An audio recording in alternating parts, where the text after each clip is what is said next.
నమస్కారం. ఈనాటి మన విశ్లేషణలో ఒక అద్భుతమైన, అత్యంత రహస్యమైన ప్రదేశం గురించి మాట్లాడుకోబోతున్నాం. అదే కేరళలో ఉన్న ప్రసిద్ధ అనంత పద్మనాభస్వామి ఆలయం. ఈ గుడికి సంబంధించిన ఎన్నో విశేషాలు కేవలం చరిత్రకే పరిమితం కాలేదు, ఆధునిక సైన్స్కు సైతం అంతుచిక్కని మర్మంగా మిగిలిపోయాయి. సరే, అసలు విషయానికి వచ్చేద్దాం. లక్షల కోట్లు, అవును, అక్షరాల లక్షల కోట్లు. 2011లో సుప్రీంకోర్టు ఆదేశాలతో ఒక ఆడిట్ జరిగినప్పుడు ఈ గుడిలోని రహస్య నేలమాలిగల్లో దొరికిన సంపద ప్రపంచం మొత్తాన్ని ఆశ్చర్యపరిచింది. గుట్టలు గుట్టలుగా వజ్రాలు, బంగారు ఆభరణాలు బయటపడ్డాయి. అసలా సంపద విలువను ఖచ్చితంగా అంచనా వేయడం ఇప్పటికీ అసాధ్యమనే చెప్పాలి. ఇదంతా ఒక ఎత్తైతే, ఒక అతి పెద్ద ప్రశ్న మనందరి మదిలో మెదులుతుంది. అదేంటంటే, 6 నేలమాలిగలను తెరిచారు సరే, కానీ అత్యంత భయంకరమైనదిగా భావించే ఆ 7వ తలుపు వెనుక ఏముంది? ఎన్నో పురాతన హెచ్చరికల వల్ల దాన్ని ఇప్పటికీ ఎవరూ తెరవలేకపోయారు. భయపెట్టే ఆ రహస్యమేమిటో మనం ఈ విశ్లేషణలో తెలుసుకుందాం. ఈ మిస్టరీని ఛేదించే క్రమంలో మనం ముఖ్యంగా 6 అంశాలను ఒకదాని తరువాత ఒకటిగా చూద్దాం. అత్యంత ధనిక ఆలయం, దాని పుట్టుక మరియు చరిత్ర, రాజుల అపార భక్తి, ఆలయ నిర్మాణం మరియు నియమాలు, 7వ తలుపు రహస్యం, ఇంకా ఆ చుట్టుపక్కల ఉన్న ఇతర అద్భుతాలు. ముందుగా, ప్రపంచంలోనే అత్యంత ధనిక ఆలయంగా పేరొందిన ఈ గుడి గురించిన ఆశ్చర్యకరమైన విషయాలు చూద్దాం. అసలు ఈ కథ ఎక్కడ మొదలవుతుందంటే, మనం పురాణాల కాలానికి వెళ్ళాలి. అప్పట్లో ఇప్పటి మన తిరువనంతపురాన్ని అనంతకాడు, అంటే ఒక అనంతమైన అడవి అని పిలిచేవారట. అక్కడే ఈ మహా ఆలయ పునాదులు పడ్డాయి. ఇక రెండో అంశం, భక్తితో ఉద్భవించిన ఈ ఆలయ పుట్టుక మరియు దాని చరిత్ర. కథ ప్రకారం చూస్తే, ఇక్కడ దివాకరముని అనే ఒక గొప్ప ఋషి మహావిష్ణువు దర్శనం కోసం కఠోర తపస్సు చేశారు. ఆయన భక్తికి మెచ్చి విష్ణువు ఒక చిన్న పిల్లాడి రూపంలో కనిపించి ఆడుకుంటూ ఆ అనంత అడవిలోకి వెళ్లి అదృశ్యమయ్యాడట. ఆ పిల్లాడ్ని వెతుక్కుంటూ వెళ్లిన మునికి చివరకు ఒక పెద్ద చెట్టు కింద శేషనాగుపై పవళించి ఉన్న మహావిష్ణువు అద్భుతంగా దర్శనమిచ్చాడు. ఆ పవిత్ర స్థలమే నేటి ఆలయం. మూడవది, ట్రావెన్కోర్ రాజులకున్న అపారమైన భక్తి గురించి మాట్లాడుకుందాం. ఈ చారిత్రక టైంలైన్ ఒకసారి గమనిస్తే మనకు చాలా విషయాలు అర్థమవుతాయి. 1680లో ముట్ల దండయాత్రను తిప్పికొట్టడం దగ్గర్నుంచి 1741 కోలాచ్చిల్ యుద్ధంలో డచ్ వారిని ఓడించడం, 1750లో ఏకంగా రాజ్యాన్ని దేవునికి అంకితం చేయడం, ఆ తర్వాత 1949లో భారతదేశంలో విలీనం కావడం, ఇక చివరగా 2011లో సంచలనం సృష్టించిన సుప్రీంకోర్టు ఆడిట్, ఇవన్నీ ఆలయ చరిత్రలో అత్యంత కీలక ఘట్టాలు. ఇక్కడ మనం ఖచ్చితంగా చెప్పుకోవాల్సిన పేరు ట్రావెన్కోర్ రాజు మార్తాండవర్మ. ఆయన అపారమైన భక్తి గురించి ఎంత చెప్పినా తక్కువే. ఒక గొప్ప పాలకుడిగా డచ్ వారిని ఓడించడమే కాకుండా పోర్చుగీస్వారి దగ్గర నుంచి స్వాధీనం చేసుకున్న సంపదనంతా ఈ ఆలయానికే ఇచ్చేశారు. తన రాజ్యాన్ని, సర్వస్వాన్ని శ్రీ పద్మనాభస్వామి పాదాల దగ్గర ఉంచి తాను కేవలం ఒక పద్మనాభదాసుడిగా, అంటే దేవుని సేవకుడిగా మాత్రమే పాలన సాగించారు. ఇక 4వ విషయానికొస్తే, ఆలయ అద్భుతమైన నిర్మాణం మరియు అక్కడి కఠినమైన నియమాలు. పద్మనాభస్వామి గుడిలోకి వెళ్లాలంటే నియమాలు చాలా అంటే చాలా కఠినంగా ఉంటాయి సుమా. పురుషులు తప్పనిసరిగా ధోతీ, కుర్తా ధరించాలి. మహిళలు చీరలు కట్టుకోవాలి. అయితే 2016 నుండి మహిళలు సల్వార్ సూట్స్తో వెళ్లడానికి కూడా అనుమతి లభించింది.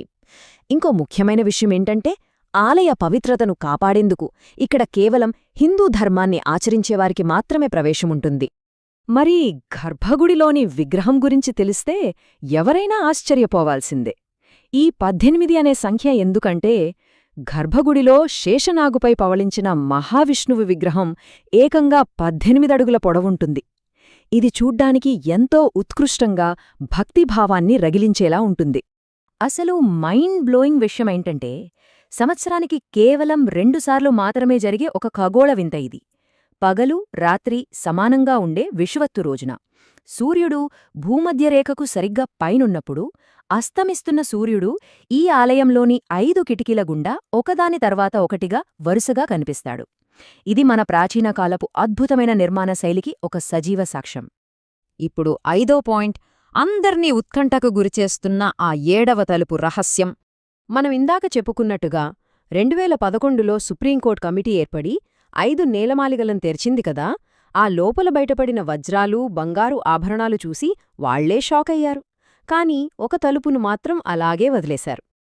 ఆ కమిటీ 7వ తలుపును మాత్రం ముట్టుకోలేదు. ఎందుకో తెలుసా? 7వ తలుపు తెరిస్తే పరిణామాలు భయంకరంగా ఉంటాయని, విశ్వనాశనం తథ్యం అన్న ఒక భయంకరమైన హెచ్చరికే దానికి కారణం. ఇది స్థానికుల్లో బలంగా నాటుకుపోయిన నమ్మకం. దీన్ని మనం ఇక్కడ ఎవరి పక్షం వహించకుండా కేవలం ఒక పురాతన విశ్వాసంగా మాత్రమే పరిశీలిస్తున్నాం. సో ఇక్కడసలు పాయింట్ ఏంటంటే, ఆ తలుపుకి భౌతికంగా మామూలు తాళం ఏమీ లేదు, ఒక నాగబంధం వేశారు. పురాణాల ప్రకారం అత్యంత జ్ఞానశీలి అయిన ఒక గొప్ప యోధుడు మాత్రమే గరుడ మంత్రాన్ని దోషరహితంగా పఠించి ఆ బంధాన్ని విప్పగలడక. సుమారు 136 సంవత్సరాల క్రితం కరువు వచ్చినప్పుడు దీన్ని బలవంతంగా తెరవడానికి ప్రయత్నించగా పాము కాటుకు గురై చాలామంది ప్రాణాలు కోల్పోయారని స్థానికులు చెబుతుంటారు.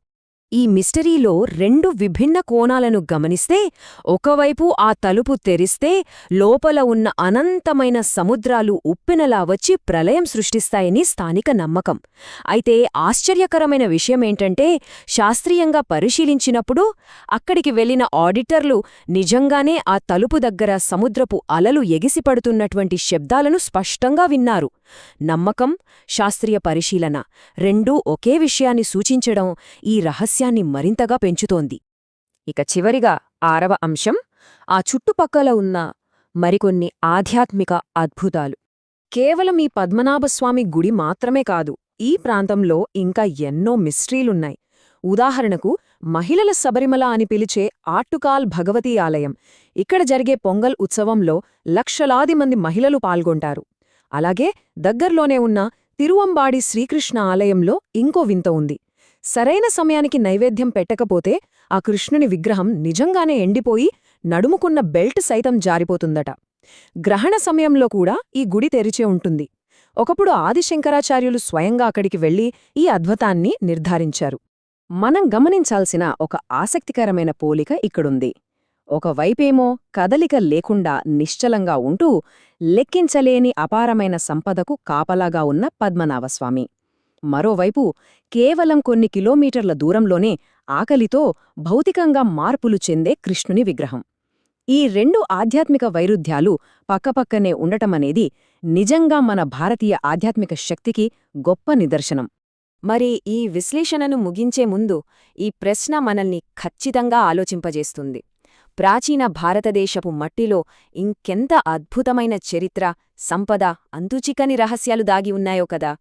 చరిత్ర, నమ్మకాలు మరియు సైన్స్ ఇవన్నీ ఒకే చోట కలిసే ఇలాంటి ప్రదేశాలు ఈ అనంతమైన సృష్టిలో ఇంకా ఎన్ని ఉన్నాయో. ఇది నిజంగా మనల్ని ఆశ్చర్యానికి గురిచేసే ఒక అంతుచిక్కని ప్రయాణం. మళ్ళీ మరో ఆసక్తికరమైన విశ్లేషణతో కలుద్దాం.